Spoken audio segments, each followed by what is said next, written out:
Good afternoon all YouTube family. सभी लोग जल्दी से जुड़ते जाइए। हम जल्दी ही शुरू करने वाले हैं और आज का दिन आप सभी के लिए बहुत खास होने वाला है, क्योंकि आज का जो टॉपिक है ये बहुत ही मोस्ट इम्पोर्टेंट स्किल्स के ऊपर है। दुनिया की सबसे बड़ी स्किल्स जिसे बोलते हैं वो है कम्युनिकेशन स्किल्स। तो आज हम सब इस पर डिस्कशन करने वाले हैं, डिटेल में बताने वाले हैं। तो आज का जो लाइव है ये बहुत ही ज़्यादा मोस्ट इम्पोर्टेंट होने वाला है और बस हम 5 मिनट में शुरू करने वाले हैं। तो जल्दी से जल्दी आप लोग जुड़ते जाइए और एक दूसरे को शेयर भी करते जाइए। तो अभी कौन कौन जुड़ चुका है? मनोज पाल।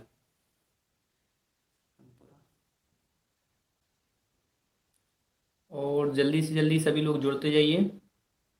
आज मैं आपके क्वेश्चन के सभी आंसर भी देने वाला हूँ। आज आप मुझसे लाइव क्वेश्चन भी कर सकते हैं। तो क्वेश्चन कोई भी हो सकता है, बिजनेस से रिलेटिव हो सकता है, आपकी लाइफ से रिलेटिव हो सकता है, कम्युनिकेशन स्किल से रिलेटिव हो सकता है, और सबसे मोस्ट इम्पोर्टेंट पब्लिक स्पीकिंग, जिस पर मैं पूरा टॉपिक आज का रहने वाला है कि हम पब्लिक स्पीकिंग कैसे करें। और मोस्ट थिंक कि उसमें हमारी क्या क्या गलतियां हैं जो हमें नहीं करना है, और कम्युनिकेशन स्किल्स का महत्व क्या है। इसके बेस पर हमें हमारे कैरियर पर, हमारी प्रोफेशनल लाइफ पर, हमारी पर्सनल लाइफ पर क्या इम्पैक्ट पड़ता है। तो वो सारी चीज़ें आज मैं डिस्कस करने वाला हूँ। तो आप लोग सभी लोग जल्दी से जुड़ते जाइए। तो सबसे पहले आप सभी को पता ही है, मैं अपने इंट्रो से शुरू करता हूँ। हालांकि आप सब लोग जानते हैं बट स्टार्ट करते हैं, क्योंकि कोई भी चीज़ जब हम स्टार्ट करते हैं तो उसका प्रेजेंटेशन बेहतरीन होना चाहिए। तो my self Sandeep Vishwakarma, motivational speaker and life coach, founder and CEO get relax digital private limited and IBC Bada business .com। Friends, intro देने का मेरा ये मतलब था कि हमारी जो डेजिग्नेशन है, जो हमारा इंट्रो है, वो हमें बताता है कि आपके पास क्या स्किल्स हैं, आपके पास क्या एक्सपीरियंस है। तो इन स्किल्स और एक्सपीरियंस के बेस पर आप किसी को गाइड कर सकते हैं। एक्चुअली मेरे पास एक्सपीरियंस है, मेरे पास में उन सब चीज़ों की स्किल्स है, तभी मैं आपको गाइड कर सकता हूँ। तो इसी बेस पर आज का मैं जो टॉपिक लेकर आया हूँ, पब्लिक स्पीकिंग और कम्युनिकेशन स्किल्स। तो हम इस पर आज बात करने वाले हैं, बहुत डिटेल से बात करने वाले हैं। अगर आपने ये लाइव पूरा देख लिया, एंड तक देख लिया, तो यकीन मानो कि इस लाइव से जाने के बाद में आप टोटली, आपकी जो कम्युनिकेशन स्किल्स है वो टोटली चेंज होने वाली है। और मैं इस चीज़ को दावे के साथ कह सकता हूँ कि अगर मैंने जो भी स्टेप बताया आपको, जो भी टिप्स बताई, अगर आपने वो फॉलो कर लिया तो यकीन मानिए आपकी कम्युनिकेशन स्किल्स में बहुत ज़्यादा सुधार होने वाला है। कम्युनिकेशन स्किल्स का मतलब क्या होता है? ये दुनिया की ये दुनिया की सबसे बड़ी स्किल्स हैं। कम्युनिकेशन स्किल्स दुनिया की सबसे बड़ी स्किल्स है। जैसे बॉलीवुड में, मैं आपसे क्वेश्चन करूं कि बॉलीवुड का बादशाह कौन है, तो आप कमेंट बॉक्स में टाइप करके मुझे भेज सकते हैं। आपके पास में 30 सेकंड है। बॉलीवुड का बादशाह कौन है? कमेंट में ड्रॉप करें जल्दी से। बॉलीवुड का बादशाह कौन है? जल्दी से।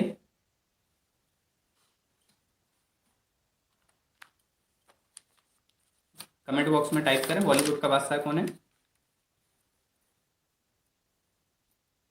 मैं आपसे सिंपल सा क्वेश्चन पूछ रहा हूँ कि बॉलीवुड का बादशाह कौन है। कमेंट्स में टाइप करें।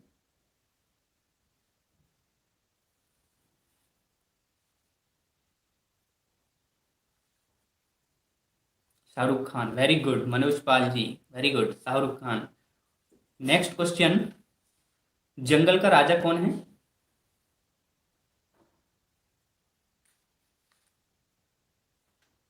सेकंड क्वेश्चन, जंगल का राजा कौन है?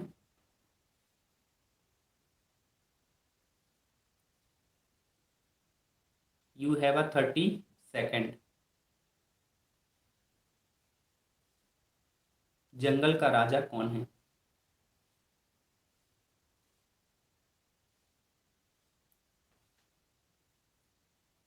Come on, come on.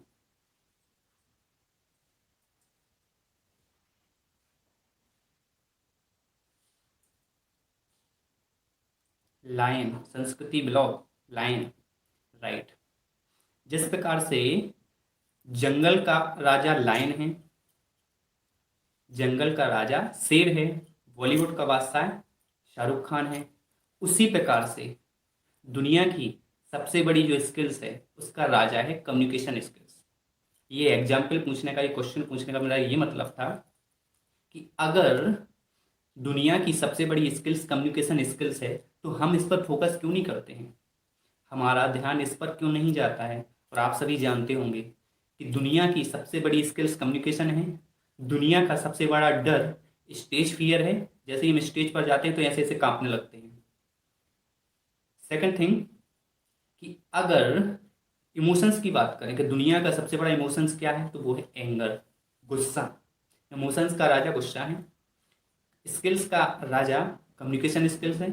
तो हमारा बोलने का ये मतलब है कि कम्युनिकेशन स्किल्स बहुत ही इम्पोर्टेंट चीज़ है हमारी पर्सनल लाइफ में, हमारी प्रोफेशनल लाइफ में। इसके बिना दुनिया कोई भी एस्पेक्ट मायने नहीं करता है। अगर आपके पास में कम्युनिकेशन स्किल्स नहीं है, आपकी कम्युनिकेशन स्किल्स अच्छी नहीं है, तो आप कोई भी चीज़ में परफेक्ट नहीं रह पाओगे। चाहे आपका रिलेशन हो, चाहे आपका बिजनेस हो, चाहे आपकी जॉब हो, किसी भी चीज़ में आप चले जाइए, किसी भी फील्ड में चले जाइए, आपकी कम्युनिकेशन स्किल्स सबसे ज़्यादा इम्पोर्टेंट होती है। इम्पोर्टेंट क्यों होती है? मान के चलिए कि आपको किसी से भी बात करनी है, अपने घर में बात करनी है किसी भी चीज़ के लिए।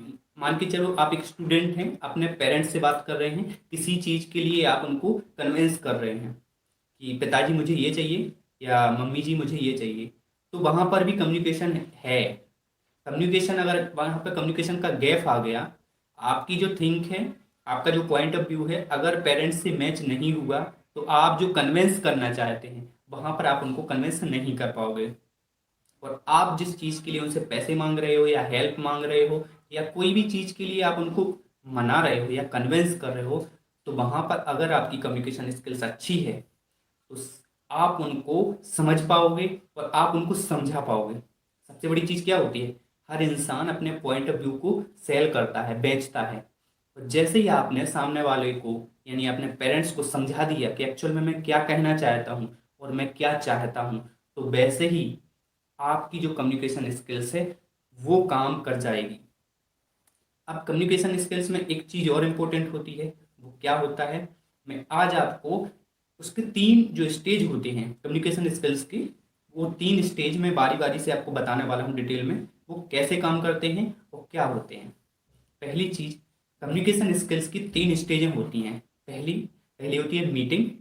दूसरी दूसरी होती है आपका रेपो। रेपो बिल्डिंग सबसे इंपॉर्टेंट होता है। पहला मीटिंग, दूसरा रेपो बिल्डिंग, तीसरा होता है कम्युनिकेशन स्किल्स। तीसरा क्या होता है? Communication skills. मतलब मान के चलिए आप किसी से भी बात करना स्टार्ट करने वाले हो, तो यहाँ पर 3 स्टेजें होंगी। पहला, आप किसी भी इंसान से मिलने जा रहे हो तो सबसे पहले क्या होगी? मीटिंग। सेकंड क्या होगा? रेपो। रेपो मतलब बोलते हैं एक रेपुटेशन, वहां पर आपकी इमेज क्या होगी, आप कैसे प्रेजेंट करने वाले हो, तो वो इंपॉर्टेंट होगा। थर्ड होगा कम्युनिकेशन, देन सबसे लास्ट में कम्युनिकेशन होगा। मैं आपको डिटेल में बताने वाला हूँ कि मीटिंग में क्या क्या गलतियाँ नहीं होनी चाहिए। तो सबसे पहले comedy.com, वेलकम वेलकम। तो सबसे पहले हम मीटिंग पर बात करते हैं कि हमारी मीटिंग में क्या क्या चीज़ें होनी चाहिए। तो मीटिंग पर बात करने से पहले मैं बात कर लेता हूँ सबसे पहले इम्प्रेशन पर। देखिए, कोई भी इंसान किसी से जब मिलता है तो सबसे पहले क्या काम करता है? इम्प्रेशन। क्या काम करता है? इम्प्रेशन। बोलते हैं ना, first impression is the last impression. लेकिन ऐसा नहीं है, ये चीज़ सही है, लेकिन आपका इम्प्रेशन एक चीज़ ऐसी बना के रखता है कि जो आपकी छवि है वो हमेशा बना के रखता है। लेकिन अगर आप चाहें तो इम्प्रेशन को वहाँ पर चेंज कर सकते हैं। कैसे? देखिए कि अगर आप सामने वाले से मीटिंग करने जा रहे हैं तो आप वहाँ पर जो इमेज होने वाली है, इम्प्रेशन ही उसे बोलेंगे, आपकी जो इमेज होने वाली है उसी के अनुसार सामने वाला आपको जज करेगा। जज कैसे करेगा? आपकी जो फर्स्ट मीटिंग सामने वाले से हो रही है तो सबसे पहले क्या होता है? हमारा ड्रेसिंग सेंस। सामने वाले से हम जब मिलने जाते हैं तो सबसे पहले क्या देखा जाता है? हमारा ड्रेसिंग सेंस, सामने वाले ने कपड़े कैसे पहने हुए हैं। सबसे पहले इंसान क्या देखता है, उसका लुक। बात होने से पहले सबसे इंपॉर्टेंट क्या होता है, उसका लुक। तो लुक में सबसे पहले क्या आता है, ड्रेसिंग सेंस। ड्रेसिंग सेंस में मान के चलिए इंपॉर्टेंट क्यों होता है ड्रेसिंग सेंस, क्योंकि एक डॉक्टर है तो आप उस डॉक्टर को कभी लोअर टी शर्ट में नहीं देखना चाहोगे। कोई लॉयर है तो उसका जो प्रोफेशनल ड्रेसिंग सेंस होता है, बढ़िया वाइट शर्ट, ब्लैक ब्लेजर, तो इस टाइप से उसका भी एक अलग ऑरा होता है, उसकी एक छवि होती है कि वो इस टाइप से उसकी ड्रेसिंग है। उसी प्रकार से बिजनेसमैन कभी आपको टी शर्ट लोअर में नहीं दिखाई देगा, वो भी एक प्रोफेशनल वे में बढ़िया शर्ट ब्लेजर टाई में ही दिखेगा। तो कहने का मतलब ये है कि आपका ड्रेसिंग सेंस ही सामने वाले के मन में आपकी छवि ऑटोमेटिक बना देता है। इससे बोलने की जरूरत नहीं पड़ती है कि आप क्या हो, आपकी ड्रेसिंग सेंस से पता चल जाता है कि आप एक्चुअल में क्या हो। उसके बाद चीजें आगे बढ़ती हैं। सबसे पहले आपका ड्रेसिंग सेंस, लुक देख लिया सामने वाले ने, फिर आता है आपकी फीलिंग्स। फीलिंग्स क्यों बोल रहा हूं मैं, फीलिंग्स जब सामने वाले से आप मिलते हो तो ऐसा नहीं कि आपके फेस पर एंगर आना चाहिए, गुस्सा आना चाहिए। अगर सामने वाले के सामने आपका एंगर आ रहा है, गुस्सा आ रहा है, तो आप ही सोचिए, सामने वाला अगर आपसे मिलने से आपके फेस पर गुस्सा देख रहा है तो सामने वाले को बहुत बुरा लगेगा और शायद वो आपसे कम्युनिकेट करने में इंटरेस्ट भी ना शो करे। तो कहने का मतलब है कि अगर आप किसी से मिलते हो तो सबसे पहले आपके फेस पर एक बढ़िया प्यारी सी स्माइल होनी चाहिए, जेंटल स्माइल बोलते हैं जिसे। ऐसा नहीं कि हंसते रहो, जैसे ही मिले तो हंसते ही रहो, ऐसा नहीं है। किसी भी आप इंसान से मिलने जा रहे हो, मीटिंग करने जा रहे हो, बिजनेस की हो, पर्सनल हो, पार्टी हो, एनीबडी कुछ भी, तो आपको सबसे पहले क्या करना है, एक स्माइल देना है, एक जेंटल स्माइल देना है। क्योंकि आपके फेस की स्माइल सामने वाले को ऑटोमेटिक ही इम्प्रेस कर देगी। जैसे ही हम सामने वाले से मिलते हैं तो सबसे पहले वो हमारा लुक देखता है, सेकंड थिंग वो हमारी स्माइल देखता है, थर्ड थिंग यहाँ पर तीसरी जो चीज आती है उसके बाद वो आता है आपका हैंड शेक। आप सामने वाले से हाथ कैसे मिला रहे हो। देखिए यहाँ पर हैंड शेक से बहुत इंपॉर्टेंट चीज बाहर निकल के आती है। मैं एक बिजनेसमैन हूँ, मोटिवेशनल स्पीकर हूँ, बहुत सारे लोगों से मिलता रहता हूँ। तो मैंने एक चीज नोटिस की है, मैं बड़े बड़े लोगों से भी मिलता हूँ, तो एक चीज नोटिस की है कि आपके हैंड शेक से आपका कॉन्फिडेंस झलकता है। यहाँ पर बहुत ही एक जैसे बोलते हैं ना, बहुत ही बेल्डन या गोल्डन स्टेटमेंट देने वाला हूं मैं यहाँ पर। अगर आपने सामने वाले को समझना है कि इसके अंदर कॉन्फिडेंट है तो आप उससे हाथ मिला के देखिए। अगर सामने वाले से आपने हाथ मिलाया और सामने वाले ने एकदम मुरझाए हुए, एकदम लचीले हाथों से हाथ मिलाया, तो समझ जाइए कि ये बहुत लेजी इंसान है और इसके अंदर आत्मविश्वास की बिल्कुल कमी है।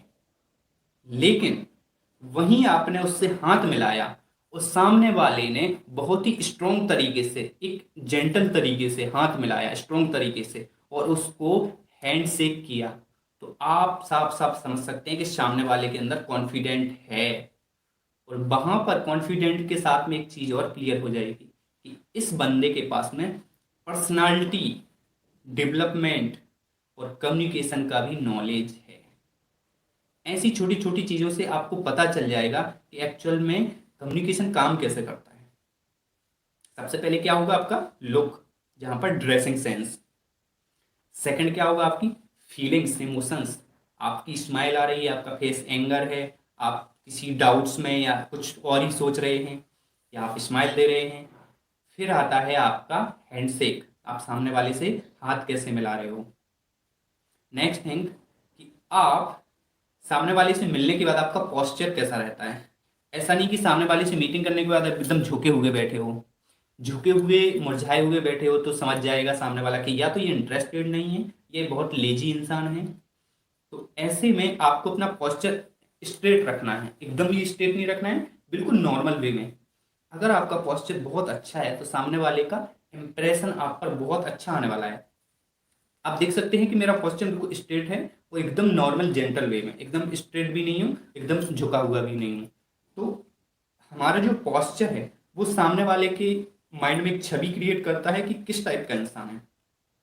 क्योंकि कई बार क्या होता है कि हम जब सामने वाले से मीटिंग करने जा रहे हैं तो उससे बॉडी लैंग्वेज का बहुत ज़्यादा नॉलेज होता है, तो वो हमारी बॉडी लैंग्वेज से बिना बोले ही सारी चीज़ें समझ जाता है। तो हमारा पोस्चर कैसा है, इस चीज़ से हमारे जो बोलते हैं ना कि आप किस टाइप के हो, आपका बैकग्राउंड क्या है, आपके अंदर से किस टाइप की स्किल्स आने वाली हैं, ये सारी चीज़ें हमारी बॉडी लैंग्वेज बता देती है। तो आपका पोस्चर कैसा है। नेक्स्ट, सबसे इम्पोर्टेंट एक चीज़ और होती है, जब हम सामने वाले से बात करते हैं तो हमारा आई कांटेक्ट परफेक्ट नहीं होता है। हम बात तो सामने वाले से कर रहे होते हैं, लेकिन हमारा ध्यान या तो मोबाइल में लगा हुआ होता है, या फिर हम साइड में देख रहे होते हैं। बात हम सामने कर रहे हैं और इधर देख रहे हैं, सामने वाला इधर बैठा हुआ है और हम इधर देख रहे हैं। ये कौन सी बात हुई। तो कहने का मतलब है कि अगर आप जिससे भी बात कर रहे हो, सिंपल सी बात है, आप जिससे भी बात कर रहे हो, आपका आई कांटेक्ट बिल्कुल उन पर ही होना चाहिए और उनको ये शो होना चाहिए। दैट मीन्स सो कि उन्हें ये लगना चाहिए कि ये सामने वाला बंदा हमें ही देख रहा है। लेकिन यहाँ पर एक गड़बड़ी मत कर देना आप, कि आप उसको देखे ही जा रहे हो, घूरे ही जा रहे हो, घूरे ही जा रहे हो, तो सामने वाला बिल्कुल बोर हो जाएगा। यहाँ पर आई कांटेक्ट का ये मतलब नहीं होता कि आपने स्टार्ट किया उसको देखना और 1 घंटे तक आप उसको देखे ही जा रहे हो। यहाँ पर गड़बड़ हो जाएगी। आई कांटेक्ट का मतलब होता है जब आप उनसे बात कर रहे हो तो उनकी आंखों में आंखें डाल के देखिए और थोड़ी देर के लिए आप नीचे देख लीजिए, फिर देख लीजिए। उनकी जो बातें आप सुन रहे हो वो एक्सप्रेस करनी चाहिए, अंदर से आपको फील आना चाहिए कि सामने वाले से आप कुछ सुन रहे हो। और जैसे उनके वर्ड्स होते हैं उस मोमेंट में आपके फेस से रिएक्शन आना चाहिए। आपका फेस वैसा आना चाहिए, ऐसा नहीं कि कुछ उनने एक सैडनेस बात कर दी तो आपके चेहरे पे स्माइल आ गई, ऐसा नहीं है। उनकी वर्डों के हिसाब से आपकी बॉडी से वो इमोशंस झलकना चाहिए। तो आई कांटेक्ट का बहुत बड़ा रोल होता है। तो ये सारी चीज़ें आपकी प्रेजेंटेशन को दर्शाती हैं। मैंने फर्स्ट चीज़ बताई थी आपको, मीटिंग। मीटिंग करने से पहले ये सारी चीज़ें होती हैं। मैं आपको एक बार समअप कर देता हूँ सारी चीज़ें। मीटिंग में क्या क्या होता है। मीटिंग में सबसे पहले आपका लुक होता है, जिसे ड्रेसिंग सेंस बोलते हैं। दूसरी सबसे बड़ी चीज़ होती है, वो होती है आपकी फीलिंग्स, इमोशंस। आप स्माइल दे रहे हो या सैड हो, नर्वस हो, कैसे हो, तो वहाँ पर ड्रेसिंग सेंस। सेकंड, आपकी फीलिंग्स, इमोशंस। थर्ड, आपका हैंडशेक, आप हैंडशेक कैसे करते हो, वहाँ से आपका आत्मविश्वास भी पता चलेगा। फोर्थ, आपका पोस्चर क्या है, सामने वाले से बात करने के बाद आपका पोस्चर क्या है। फिफ्थ, कि आप आई कांटेक्ट कैसे रख रहे हो सामने वाले से, क्योंकि बिना आई कांटेक्ट के आप उनसे बात कैसे कर पा रहे हो, सामने वाले को इम्प्रेस कैसे कर पा रहे हो। तभी तो आप उनकी फीलिंग्स के अनुसार रिएक्शन दे पाओगे। अब चलते हैं हम दूसरी स्टेज पर। तो हमारी दूसरी स्टेज क्या है, वो होती है आपका रेपो। रेपो बिल्डिंग, उसे रेपो बिल्डिंग बोलते हैं। रेपो बिल्डिंग में क्या होती है, यहाँ से सामने वाला आपको जज करना शुरू कर देता है। यहाँ पर आपका इंट्रोडक्शन आता है, प्रेजेंटेशन यहाँ पर बिना बातों की शुरू हो गई। अभी तक जो मीटिंग्स होती है वहाँ पर कोई भी बात नहीं हुई है आपकी, कोई भी बात नहीं होती है। वो सिर्फ शो ऑफ होता है, आपकी पर्सनालिटी को देख के सामने वाला जज करने लगता है आपको। देन आपकी जो सेकंड स्टेज होती है वो होती है रेपो बिल्डिंग। क्योंकि बिना रेपो बिल्डिंग के आप मानिए सामने वाला आप में इंटरेस्ट लेगा ही नहीं। रेपो बिल्डिंग में क्या होता है, मैं सिंपल सी बात बता देता हूँ आपको कि रेपो बिल्डिंग एक्चुअल में क्या है। आप पूछेंगे what is a rapport building. Rapport building is a development of communication. Rapport building is a process development community communication. इसका मतलब ये हुआ कि आप सामने वाले को अब बताने वाले हो कि एक्चुअल में आप क्या हो, सामने वाला आप में इंटरेस्ट ले रहा है या नहीं ले रहा है। ये सारी चीज़ें आपको रेपो बिल्डिंग में पता चलेंगी। तो यहाँ पर मैं आपसे एक क्वेश्चन पूछना चाहता हूँ। सभी लोग आ चुके हैं लगभग में। एक क्वेश्चन है कि जब आप सामने वाले से बात कर रहे होते हो तो आपको ज़्यादा बोलना चाहिए कि सामने वाले को ज़्यादा बोलना चाहिए। आपके पास में 30 सेकंड है, जल्दी से आपको आंसर देना है। मैं देख रहा हूँ जल्दी से आंसर किसका आता है, कौन फास्ट है, जल्दी से।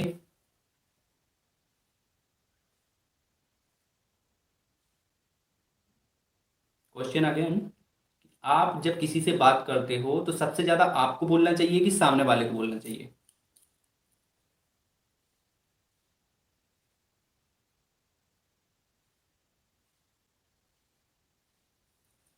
जल्दी से आंसर।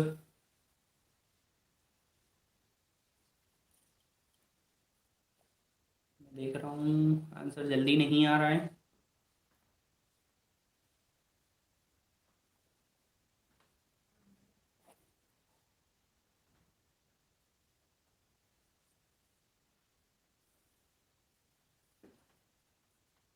कोई भी आंसर दे सकता है।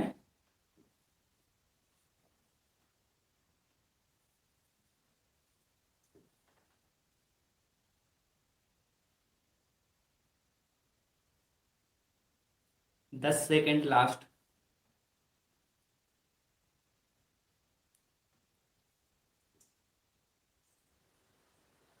संस्कृति ब्लॉक, सामने वाले को वेल डन, गुड आंसर।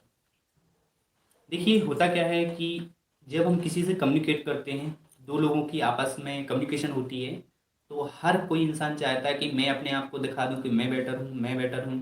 लेकिन अगर आप ये वीडियो देख रहे हैं, आप कम्युनिकेशन स्किल्स को समझ रहे हैं, तो मेरी एक सलाह मानिए, अगर आप किसी से भी मीटिंग करने जा रहे हो तो आप सामने वाले को बोलने के लिए मौका दें। आप सिर्फ सुने, क्योंकि एक अच्छा सुनने वाला ही सबसे अच्छा कम्युनिकेटर होता है। अगर सामने वाले को आप सुनेंगे तो वहां से पता क्या क्या चलेगा, उसके बारे में पता चलेगा। ऐसा नहीं है कि आप हर जगह मैं करना शुरू कर दीजिए। यहाँ पर मैं एक चीज़ बोलना चाहूँगा कि कुछ लोग बकरी बन जाते हैं कि मैं ये हूँ, मैंने ये किया, मैंने वो किया, मैं ये करूँगा, मैं वो करूँगा। मैं करके आप बकरी बन जाते हैं। अगर आपको सामने वाले के दिमाग में एक इम्प्रेशन छोड़ना है, और उनके माइंड से कनेक्ट करना है, क्योंकि भूपेंद्र विश्वकर्मा सामने वाले को गुड। तो अगर आपको सामने वाले के माइंड में अपनी पर्सनालिटी को स्ट्रोंग रखना है, उनसे कनेक्ट करना है, क्योंकि अगर आपने सामने वाले के माइंड में एक चीज कनेक्ट कर ली कि हमें अपनी पर्सनालिटी को बिल्कुल उनके सामने एक ऐसा इंप्रेशन लाना है, तो समझ जाइए कि वो सामने वाला इंसान आपसे बिना कन्विंस किए ही जरूर की, जरूर क्या लिखा है, जरूर की, जरूर की ही सबसे, मुझे आपका आंसर समझ में नहीं आया है। जरूर के ही सबसे, फिर से टाइप करें, कुछ समझ में नहीं आया क्या लिखा है आपने। जरूर के ही सबसे, क्या मतलब है इसका थोड़ा सा।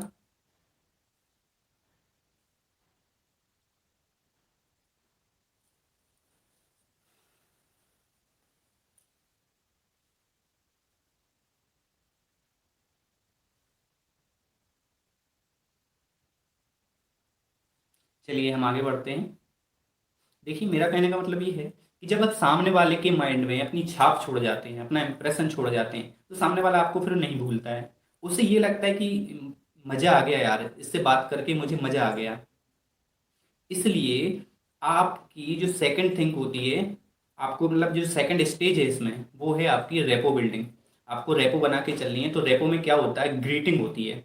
ग्रीटिंग में जैसे मैंने फर्स्ट में आपको डिस्क्राइब किया था कि आपको कैसे हैंड शेक करना है, तो यहाँ पर भी आपकी प्रेजेंटेशन स्किल्स काम आने वाली है, और यहाँ पर आपकी कन्वर्सेशन शुरू होती है। तो पहले आपका हैंड शेक होता है। हैंडशेक जैसे मैंने कहा कि स्ट्रांग रखना है, सामने वाले को एक फील आना चाहिए कि सामने वाले के अंदर आत्मविश्वास है।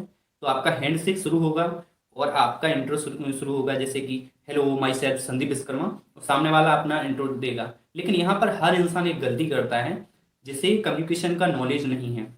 क्या होती है वो गलती, जैसे मैं करके बताता हूँ। मैंने सामने वाले से हैंडशेक किया, क्या बोला, hello my self Sandeep Vishwakarma, बस यहाँ पर मैं रुक गया। सामने वाला भी इतना ही जवाब देगा, hello my self Raj, anybody, कुछ भी।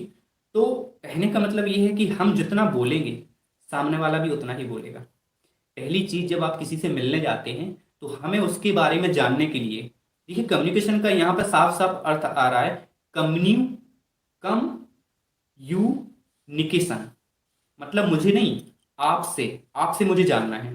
तो अगर आपको किसी को जानना है तो सबसे इंपॉर्टेंट क्या होता है, क्वेश्चन। आप सामने वाले से जितने ज्यादा क्वेश्चन करोगे, सामने वाले को आप उतना ही समझ पाओगे।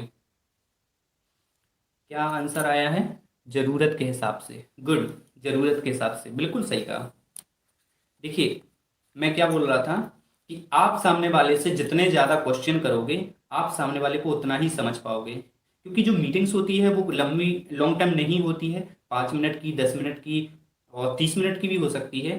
तो हमें कम टाइम में सामने वाले को समझना है, तो सबसे पहले हमें उससे क्वेश्चन करने पड़ेंगे। तो हमारी जो ग्रीटिंग से स्टार्ट होगा, तो ग्रीटिंग में ही आप क्वेश्चन पूछ सकते हो। ग्रीटिंग में कैसे क्वेश्चन पूछ सकते हो, सामने वाले से आपने हैंडशेक किया, जैसे मैं करता हूँ तो मैं बोलूँगा hello my self Sandeep, motivational speaker and business trainer और founder and CEO get relax.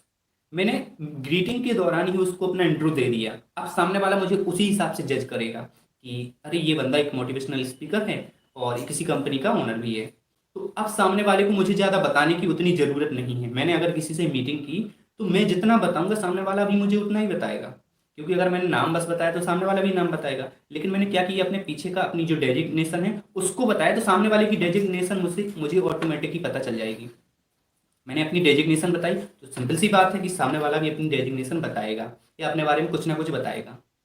तो कहने का ये मतलब है, आप ग्रीटिंग से स्टार्ट करें और सामने वाले को ज़्यादा जानने की कोशिश करें, क्योंकि कम्युनिकेशन में आपको पर्पस जानना बहुत इंपॉर्टेंट है। देखिए, आपने किसी बिजनेस के सिलसिले में मान के चले किसी से मीटिंग की, तो आप जब मीटिंग करने जा रहे हो तो पर्पस तो पता है कि हम इस उद्देश्य से जा रहे हैं, लेकिन आपको उसके बारे में फुली एक्सप्लेन करना है। आप एक्सप्लोर कैसे करोगे? सामने वाले से मिलके हमें स्टार्टिंग से स्टार्ट करना पड़ेगा कि एक्चुअल में मैं हूँ क्या। देखिए, सिचुएशन के हिसाब से भी यहाँ पे इंट्रो होता है। एक सिचुएशनल कम्युनिकेशन होती है। मैं आपको उसमें एक डिटेल में वीडियो भी लाऊंगा, क्योंकि ये टॉपिक छोटा नहीं है। कम्युनिकेशन स्किल्स ये बहुत बड़ा टॉपिक है। जितना बोलेंगे उतना कम होगा, लेकिन मुझे कम टाइम में आपको ज़्यादा इन्फॉर्मेशन देनी है, तो मैं शॉर्ट में बता देता हूँ आपको। सिचुएशनल टॉक भी होती है, सिचुएशनल आपकी ग्रीटिंग भी होती है। किस सिचुएशन में हैं आप, किस इंसान से मिल रहे हो, ये वेरी करता है कि आप एक प्रोफेशनल जॉब वाले से मिल रहे हो, एक बिजनेसमैन से मिल रहे हो, पॉलिटिशियन से मिल रहे हो, एक सेलिब्रिटी से मिल रहे हो। सिचुएशनल के हिसाब से भी आपकी ग्रीटिंग होनी चाहिए। आपका पर्पस क्या है, आप किस उद्देश्य से गए हो, वहाँ पर बताइए उनको। तो ग्रीटिंग जैसी आपकी स्टार्ट होगी, आपने अपना इंट्रो दे दिया, सामने वाले को पर्पस समझ में आ गया। ग्रीटिंग के बाद में नेक्स्ट क्या होता है, जब आप बैठते हो फिर आपकी कन्वर्सेशन स्टार्ट होती है। तो लेकिन कन्वर्सेशन में गलती होती वही है कि हम चाहते हैं कि हम ज़्यादा अपने बारे में बता दें। मैं करके स्टार्ट कर देते हैं कि मैं ये हूँ, मैंने ये वो किया, मैं इसलिए ये कर रहा हूँ, मैं ये करूँगा, आप मेरे साथ आ जाइए तो मैं ऐसा करूँगा वैसा करूँगा। अब सामने वाले को ये फील हो रहा है कि भाई ये तो मैं कर रहा है, यहाँ पर आप तो कहीं है ही नहीं। कम्युनिकेशन में कभी भी गलती मत करना कि आप हर जगह अपनी अपनी बात कर रहे हो या मैं कर रहे हो। कम्युनिकेशन में मैं नहीं, आप होना चाहिए। आप मेरे साथ आ जाइए, हम मिलके ये करेंगे। आपके बारे में सुना, बहुत अच्छा काम कर रहे हैं, सामने वाले को अप्रिशिएट करिए। क्योंकि हम गुड कम्युनिकेशन वो होता है जो सामने वाले को मौका देता है बात करने का, उसके बारे में तारीफ करता है। तारीफ भी झूठी नहीं होनी चाहिए, ऑनेस्ट। देखिए, सबसे पहले क्या होता है कि फाइंड आउट समथिंग कॉमन। सामने वाले के बारे में कुछ कॉमन चीज़ें पता करिए, क्योंकि अगर आपने कोई चीज़ कॉमन पता कर ली, कॉमन का मतलब क्या होता है, सिमिलरिटी। कुछ चीज़ें उसमें, कुछ उसकी हॉबी कॉमन है, कुछ मेरी भी हॉबी कॉमन है, कुछ ड्रेसिंग सेंस भी कॉमन है, उसका भी ड्रेसिंग सेंस कॉमन है। मान के चलिए कि ऐसी कोई कॉमन चीज़ मिलेगी, जियोग्राफिकल भी मिल सकते हैं कि आप उस लोकेशन से, मैं भी वहाँ से हूँ, तो वहाँ पर आपको एक थोड़ा सा एक टच पॉइंट मिल जाएगा कनेक्ट करने का। कनेक्ट क्यों किया जाता है सामने वाले से? कम्युनिकेशन में हमें कनेक्ट करना ही इंपॉर्टेंट है। अगर आप सामने वाले से कनेक्ट कर गए और उसकी थिंकिंग आपसे थोड़ी भी कॉमन हो गई, मिलना शुरू हो गई, तो वहां पर कम्युनिकेशन में मजा आने वाला है। वो आपकी बात को बिल्कुल फील करेगा और वहां पर वो आपसे अट्रैक्शन में आना शुरू हो जाएगा, अटैच होना शुरू हो जाएगा। क्योंकि अगर आपकी कम्युनिकेशन में गैप होगा तो वहां पर जैसे बोलते हैं ना कि रिफ्लेक्ट होने का चांसेस बढ़ जाते हैं, वो आपसे कन्विंस नहीं होने वाला है। नेक्स्ट क्या होती है कि फाइंड समथिंग, जैसे बोलते हैं ना कि आपको उसके बारे में ये पता करना है कि वो एक्चुअल में उसको हम कैसे अप्रिशिएट कर सकते हैं। फाइंड समथिंग गुड, सीधी सी बात है। आप उसके बारे में कुछ अच्छी चीज़ें पता करिए। जैसे आप उसके स्टोर में गए हैं, किसी भी बिजनेस के हिसाब से गए हैं, तो आप उसके स्टोर में जो चीज़ यूनिक लग रही है, जो ऑनेस्ट है, आप उसकी तारीफ कर सकते हैं। उसके बारे में कुछ चीज़ अच्छी लग रही है तो आप उसके बारे में तारीफ कर सकते हैं, क्योंकि सामने वाला अच्छा सुनना पसंद करता है। आप एक अच्छे कम्युनिकेटर हैं तो आप उसके बारे में अच्छी चीज़ें पता करेंगे और उसको कन्विंस नहीं, उससे कनेक्ट करने की कोशिश करेंगे। अगर आपको कहीं भी अपना इंप्रेशन जमाना है, छाप छोड़ना है कि ज़िंदगी भर वो आपको भूले ना, तो आप उसको कन्विंस नहीं, कनेक्ट करना सीखिए। एक अच्छा कम्युनिकेटर हमेशा कनेक्ट करना जानता है। मेरा यहाँ पर एक और क्वेश्चन आने वाला है, आप इस क्वेश्चन का आंसर दे सकते हैं कि अगर हम सामने वाले से मीटिंग करने जा रहे हैं सामने वाले से मीटिंग करने जा रहे हैं और वो हमारे मुंह पर हमारी बुराई कर रहे हैं, तो हमें क्या करना चाहिए? आपके पास में 30 सेकंड है, आंसर कमेंट्स में।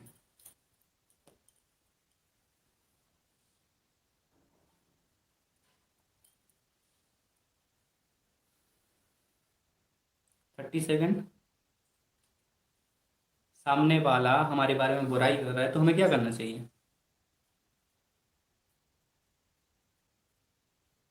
तब तक मैं पानी पी लेता हूँ, आप सोचिए।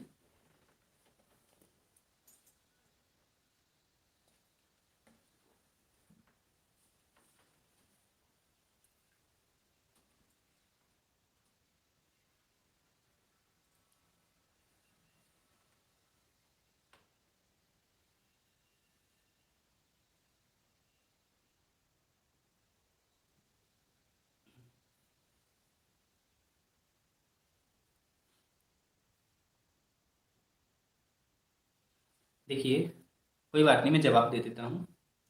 अगर हम सामने वाले से बात कर रहे हैं और सामने वाला हमारे बारे में बुराई कर रहा है, तो पहली चीज, you are good communicator, don't talk reply and don't talk reaction. आप अगर अच्छे कम्युनिकेटर हैं तो आप सामने वाले को कोई रिएक्शन नहीं देंगे, कोई जवाब नहीं देंगे, वहाँ पर आप एग्रीड करेंगे। एग्रीड का मतलब क्या होता है? अगर आपने आर्ग्यूमेंट शुरू कर दिया, सामने वाला अगर आपसे बहस कर रहा है और आपने भी आर्ग्यूमेंट शुरू कर दिया, बहस शुरू कर दिया, तो यकीन मानिए कि आप अच्छे कम्युनिकेटर नहीं हैं। देखिए, मैं ये भी नहीं बोल रहा हूँ कि सामने वाला आपको गाली दे रहा है तो आप उसको स्माइल करके सुनते जाइए, फिर आपके कम्युनिकेशन स्किल्स इंप्रूव होने का या आप अच्छे कम्युनिकेटर होने का क्या मतलब होगा? देखिए, होता क्या है कि आप अच्छे कम्युनिकेटर हैं तो वहाँ पर सिंपल सा फंडा है कि आप उसको एग्री करेंगे, रिएक्शन की जगह आप वहाँ पर उनको रिस्पॉन्स देंगे। रिस्पॉन्स क्या होगा? अगर आपने रिएक्शन दिया, आप उसने गाली दी तो आपने रिप्लाई में भी दी, तो वहां पर आप समझ सकते हैं क्या होने वाला है, पंगा होने वाला है। तो आप फिर गुड कम्युनिकेटर है ही नहीं। आर्गुमेंट हो गया, बहस हो गई, झगड़ा हो गया, उसका मतलब आपके अंदर कम्युनिकेशन स्किल्स जीरो है। लेकिन वहीं आपने उसको एग्री किया और रिएक्शन की जगह रिस्पॉन्स किया, आपने उस चीज को रिपीट किया। सामने वाले ने कहा आप ऐसे हो, ठीक है, मैं ऐसा हूं, बट वहां पर क्या हो गया? वहां पर रिस्पॉन्स हो गया। बट बट लगा देने से आपने उस चीज को पहले तो एग्री कर लिया, उसको रिपीट कर दिया, फिर बट लगा के आपने उसको रिस्पॉन्स कर दिया। तो वहां पर बहस नहीं होगी, वहां पर अंडरस्टैंडिंग होगी। और आप उसको बहस नहीं बोलेंगे, वहां पर डिस्कशन होगा। शॉर्ट में बोले तो अगर रिस्पॉन्स किया आपने तो वहां पर डिस्कशन होगा। डिस्कशन में और आर्गुमेंट्स में बहुत ज़्यादा फर्क है। आर्गुमेंट अलग चीज होती है, आर्गुमेंट में एक दूसरा ये समझ रहा होता है कि मुझे अपने पॉइंट ऑफ व्यू को बेचना है, सामने वाले मुझे अपने पॉइंट ऑफ व्यू को बेचना है। वो एक दूसरे से फाइट करते रहते हैं इस चीज में कि मैं सही बोल रहा हूँ, मैं सही बोल रहा हूँ। लेकिन एक्चुअल में सही क्या होता है? जो अच्छा कम्युनिकेटर होता है, जिसकी स्किल्स बहुत अच्छी होती है, वो बहस को बचाता है और उस पर डिस्कशन करता है। रिएक्शन की जगह आपको रिस्पॉन्स करना है और आपको बहस बचानी है और वहां पर आपको डिस्कशन करना है। ये होती है अच्छे कम्युनिकेटर की निशानी। तो आपको इन चीजों का विशेष ध्यान रखना है। देखिए, जो बहस से बचता है वो अच्छा कम्युनिकेटर तो है ही। तो एक चीज और मैं आपको बताना चाहूंगा यहाँ पर कि कई बार क्या होता है कि आपके वो घर परिवार में जैसे पेरेंट्स से आपकी कम्युनिकेशन छिड़ जाती है, फिर वहां पर आर्ग्यूमेंट्स होना शुरू हो जाते हैं। आप मुझे एक आंसर दीजिए कि घर में मतलब बहुत मतलब ऐसा कोई घर नहीं है जिस घर में पेरेंट्स और माँ बाप की थोड़ी बहुत अनबन नहीं होती है। किस चीज़ को लेके? इसी कम्युनिकेशन गैप के बीच में। पेरेंट्स से जो घर के बच्चे होते हैं वो अपनी चीज़ को समझा रहे होते हैं, जो अपनी बात को समझा रहे होते हैं, और पेरेंट्स अपनी बात को समझा रहे होते हैं, तो दोनों में कम्युनिकेशन का गैप होता है। वहाँ पे बहुत सारे बैरियर हो सकते हैं। वहाँ पर एज गैप का है, और मॉडर्न और ओल्ड का भी वहाँ पर इश्यू रहता है, एजुकेशन का भी रहता है, लैक ऑफ नॉलेज का भी रहता है, लैक ऑफ एक्सपीरियंस का भी रहता है। बहुत सारे गैप हो सकते हैं वहाँ पर, जो बैरियर काम करते हैं वो यही हैं। लेकिन आप एक चीज़ बताइए, आपके जो पेरेंट्स हैं दुनिया में आपसे बेटर कुछ सोच सकते हैं? आपके लिए ही सोचेंगे। आपको ये लगता है, हर बच्चे को ये लगता है मेरे मम्मी पापा मेरे लिए बुरा कर रहे हैं। लेकिन ये मानिए कि आपके पेरेंट्स आपके लिए सबसे अच्छा सोचते हैं, बट कम्युनिकेशन गैप के कारण आप उनको नहीं समझा पाते हैं और आपके जो बच्चे हैं वो आपको नहीं समझा पाते हैं। वहाँ पर गैप होता है कम्युनिकेशन गैप।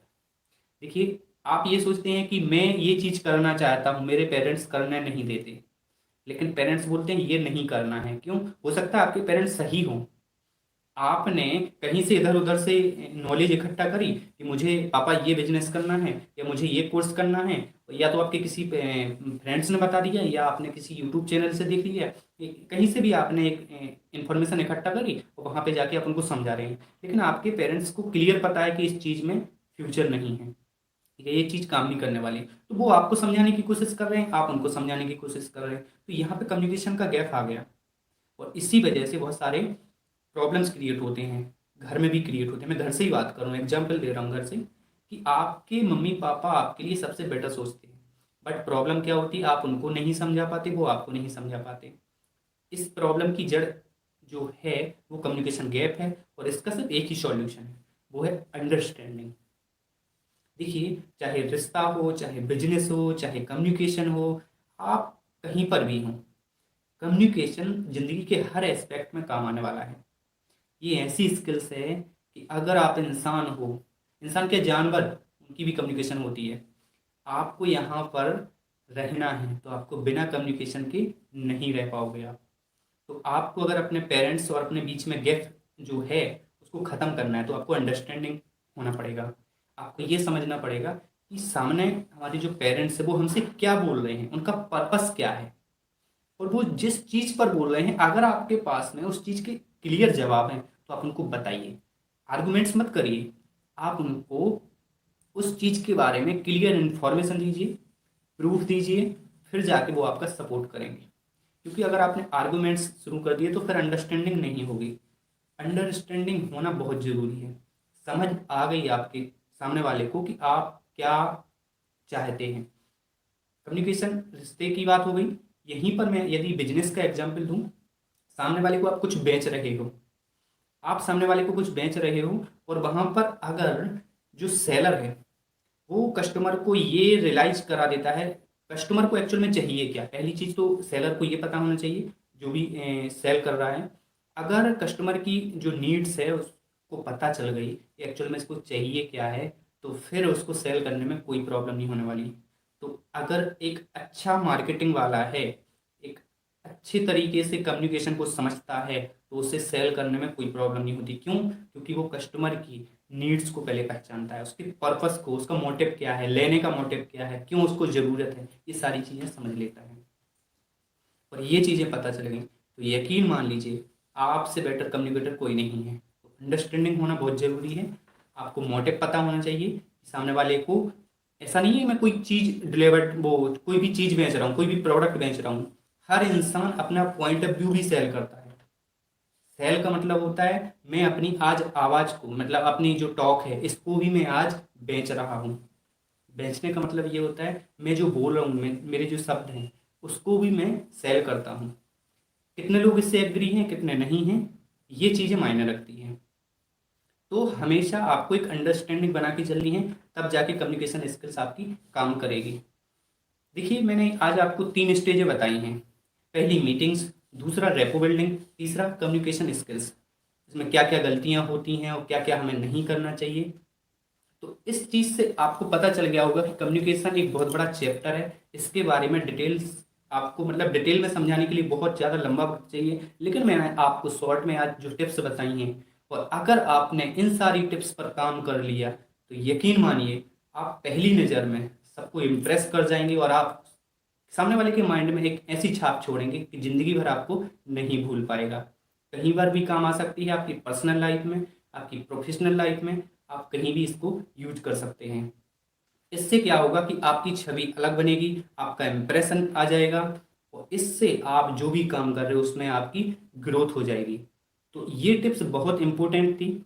किसी ने बड़ी खूबसूरत बात कही है कि be a good listener is at the best way to be good communicator.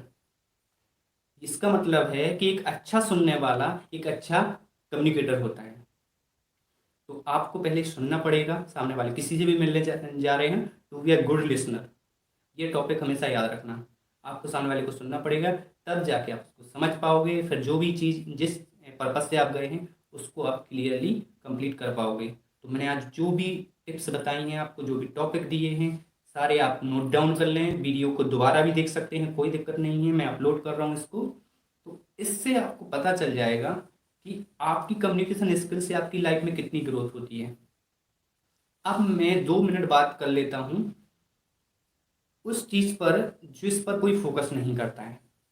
हालांकि कई लोग इससे एग्री नहीं करेंगे, लेकिन उससे कोई फर्क नहीं पड़ता है, सच्चाई है, मैं बोलने से नहीं पीछे हटता हूँ। बता रहा हूँ कि कई लोग क्या होते हैं कि हमारी कम्युनिकेशन में लैंग्वेज बैरियर होता है। अब यहाँ पर प्रॉब्लम आती है, कई लोग बोलेंगे कि सर आप ऐसा बोल रहे हैं, ऐसा कुछ भी नहीं है। देखिए, मैं बोलना चाहूँगा कि जो पब्लिक स्पीकिंग है, पब्लिक स्पीकिंग स्किल्स का राजा है। मतलब कि जितनी भी दुनिया में स्किल्स हैं उन सबका राजा क्या है? Public speaking. दुनिया का सबसे बड़ा डर क्या है? Stage fear. देखिए, जब आप पब्लिक स्पीकिंग करते हैं तो उन पर आप सामने वाले को अपनी स्पीच को, अपनी बातों को डिलीवर कर रहे होते हैं और सामने वाले को सेल कर रहे होते हैं अपना पॉइंट ऑफ व्यू, अपना नॉलेज। लेकिन वो एग्री कब करता है? जब आपके अंदर आत्मविश्वास झलकता है, जब आपके पास में ऑनेस्टली जो चीज़ आप बता रहे हैं वो काम कर रही होती है प्रूफ के साथ में। ऐसा नहीं कि आप फेंकू बातें कर रहे हैं, सीधी सी बात है। यहाँ पर एक चीज़ काम करती है, वो है आपकी लैंग्वेज। देखिए, आज के टाइम पर आपको इंग्लिश में, ऐसा नहीं कि इंग्लिश परफेक्ट आनी चाहिए कि आप एकदम टोटल इंग्लिश ही बोले जा रहे हैं, लेकिन you don't talk English but you know English. English एक भाषा है जिसे सीखा जा सकता है। कम्युनिकेशन स्किल्स जिसे सीखा जा सकता है, कोई मतलब पेट से ये सारी चीज़ें लेके नहीं आता है। तो हाँ, ये जो स्किल्स हैं, जो भाषा है, हम इसको सीख सकते हैं। अगर आपको सामने वाले के माइंड में एक छाप छोड़नी है, अपना कॉन्फिडेंट लेवल बढ़ाना है, तो आपको इंग्लिश पर भी काम करना पड़ेगा। क्योंकि जब आप इंग्लिश में बोलते हैं तो आपके अंदर से कॉन्फिडेंस ऑटोमेटिकली बाहर आने लगता है। इसलिए नहीं कि कोई हिंदी में बोल रहा है तो आप इंग्लिश में बोल रहे हैं, बल्कि इंग्लिश इसलिए आनी चाहिए क्योंकि आपको इंटरनेशनली ग्रोथ हासिल करनी है। इंटरनेशनली आपको ट्रैवलिंग करनी है, बहुत सारे लोगों से मिलना है। प्रॉब्लम इंटरनेशनली नहीं है, अपने इंडिया में भी है। कुछ नॉर्थ साउथ में भी, साउथ साइड भी प्रॉब्लम होती है कि वहाँ पर आपको कम्युनिकेशन का गैप मिल सकता है। क्यों? क्योंकि वहाँ पर लैंग्वेज बैरियर, क्योंकि आपको इंग्लिश नहीं आती तो आप सामने वाले से कम्युनिकेट नहीं कर पाओगे। मैं ये नहीं बोलता हूँ कि हमारी हिंदी भाषा सही नहीं है। अपनी हिंदी भाषा का तो मैं इतना सम्मान करता हूँ और बोलना भी चाहिए, लेकिन मैं ये बोल रहा हूँ कि हमें उसके साथ साथ में, मैं 95% हिंदी बोलता हूँ, प्रॉब्लम वहाँ नहीं है। लेकिन कहीं मीटिंग्स होती है, कुछ भी होती है, तो मैं इंग्लिश भी यूज करता हूँ। लेकिन जब हमें कम्युनिकेट करना है किसी से जो हिंदी नहीं जानता है, तो हमें उसके लिए इंग्लिश आनी चाहिए। आप उनके सामने इंग्लिश मत बोलिए जिनको हिंदी आती है, इंग्लिश बिल्कुल भी नहीं आती है, वहाँ पर गलत है। लेकिन हमारी मातृभाषा, हम इसका सम्मान करते हैं और हमेशा बोलना चाहिए। लेकिन हमें अगर इंटरनेशनली कनेक्ट करना है, ऐसे लोगों से बात करनी है जिनको हिंदी आती नहीं है, तो उनसे कैसे कम्युनिकेट कर पाएंगे? तो ये लैंग्वेज हमारे ग्रोथ में बैरियर का काम ना करे, इसलिए हमें इंग्लिश पर भी काम करना चाहिए। तो आज मैंने सारी चीज़ें आपको क्लियरली बता दी हैं। और यहाँ पर मैं एक चीज़ और कहना चाहता हूँ कि अगर आपने अभी तक कम्युनिकेशन की जो मैंने 20 स्टेप बताए हैं, 20 टिप्स बताई हैं, उसका वीडियो ऑलरेडी यूट्यूब पर अपलोडेड है, तो आप उसको देख सकते हैं वहाँ पर। मैं कम्युनिकेशन पर एक बहुत बड़ा कोर्स लाने वाला हूँ जो बिल्कुल फ्री रहेगा आप सभी के लिए, वो भी मैं जल्दी अपलोड करूँगा। तो आपको मैंने आज चीज़ें कम्युनिकेशन स्किल्स पर पूरी चीज़ें क्लियर कर दी हैं, पूरे फंडे क्लियर कर दिए हैं। और जो पब्लिक स्पीकिंग है उस पर भी मैं ऑलरेडी चीज़ें बता चुका हूँ और आज भी बता रहा हूँ कि हमें उस पर बहुत ज़्यादा काम करने की ज़रूरत नहीं है। बस उसके कुछ फंडामेंटल होते हैं जो मैंने ऑलरेडी आपको टिप्स पे बता दिए हैं। अगर आपने वो फॉलो कर लिए तो यकीन मानिए आपकी जो छवि है वो एकदम से बदलने वाली है। और अगर आपने अपनी छवि को बदल लिया तो आपकी ग्रोथ को कोई नहीं रोक पाएगा। और जिस दिन आपकी कम्युनिकेशन स्किल्स बेहतरीन हो गई, बेटर हो गई, तो यकीन मानिए, यकीन मानिए आपकी कैरियर पर, आपकी ग्रोथ पर, आपकी सक्सेस पर कोई भी रोड़ा नहीं बनने वाला है। क्योंकि अगर आपकी कम्युनिकेशन बेटर हो गई तो दुनिया की ये सबसे बड़ी स्किल्स है जिसको आपने इम्प्रूव कर लिया है और इसको आपने सुधार लिया है, तो आपकी ग्रोथ तो 100% होने ही वाली है। तभी जाके आप सभी से कनेक्ट कर पाओगे, सभी को इम्प्रेस कर पाओगे, सभी से अपनी जो मोटिव है, जो पर्पस है, जो सेल करना चाहते हो, वो सब कुछ पॉसिबल हो पाएगा। तो वीडियो कैसा लगा है आप लोगों को कमेंट्स में बताना है। और सबसे बड़ी चीज़, अपने दोस्तों के साथ, उन दोस्तों के साथ जरूर शेयर करना है जिसको जिस मतलब कि हर किसी को ज़रूरत है इस वीडियो की, बट आप चाहते हैं कि किसी अच्छे दोस्त को, जिसको आप सुधारना चाहते हैं, जिसकी कम्युनिकेशन को आप बेटर करना चाहते हैं, और जिस दोस्त को आप सबसे ज़्यादा पसंद करते हैं, उसको शेयर ज़रूर करें। तो मिलते हैं अगले वीडियो में, तब तक के लिए नमस्कार, खुश रहिए। और आप सभी लोग कम्युनिकेशन स्किल्स पर काम जरूर करिए। तो धन्यवाद आप सभी का, आप सभी लोग जो लाइव में आए और जो इस वीडियो को देखेंगे। तो अगर पसंद आए तो आपको लाइक करना है, और चैनल को सब्सक्राइब नहीं किया है तो चैनल को सब्सक्राइब जरूर कर देना है, क्योंकि इसके कोई पैसे नहीं लगने वाले आपको, ये बिल्कुल फ्री में है। धन्यवाद।